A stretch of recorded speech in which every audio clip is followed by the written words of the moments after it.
ओलीको पक्षमा बोल्दा यी चेलीलाई ज्यान सिद्ध्याउने धम्की।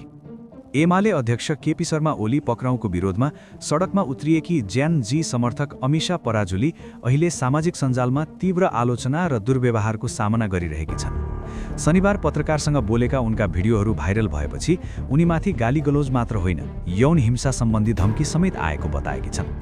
पराजुलीले आफूले संविधानले दिएको अभिव्यक्ति स्वतन्त्रताको प्रयोग गरेको भन्दै त्यसकै कारण अपमानजनक व्यवहार भोग्नु परेको गुनासो गरिन्। बोल्ने अधिकार प्रयोग गर्दा मेरो आत्मसम्मानमाथि आक्रमण भयो, उनले भने। यस्ता व्यक्तिमाथि कारबाही हुनुपर्छ। उनले केही सामाजिक सञ्जाल प्रयोगकर्ताले बालेन शाहको फोटो र अन्य चिन्ह प्रयोग गरेर गाली गरेको उल्लेख गर्दै यस्तो व्यवहार स्वयं नेताहरूलाई पनि अस्वीकार्य हुने बताइन्। महिलामाथि हुने यस्तो दुर्व्यवहार रोक्न सरकार र राजनीतिक दलले जिम्मेवारी लिनुपर्ने उनको माग छ।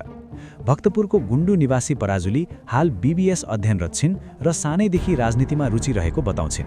राष्ट्रवाद र देशप्रेमका कारण एमाले रोजेको उनको भनाइ छ। साथै महिलामाथि हुने अनलाइन हिंसाले समाजको नैतिकता कमजोर बनाउन भन्दै उनले सबैलाई जिम्मेवार बन्न आग्रह गरेकी छन्। यो भिडियो कस्तो लाग्यो कमेन्ट गर्नुहोला र साथै च्यानललाई सब्स्क्राइब गर्नुहोला। Thank you.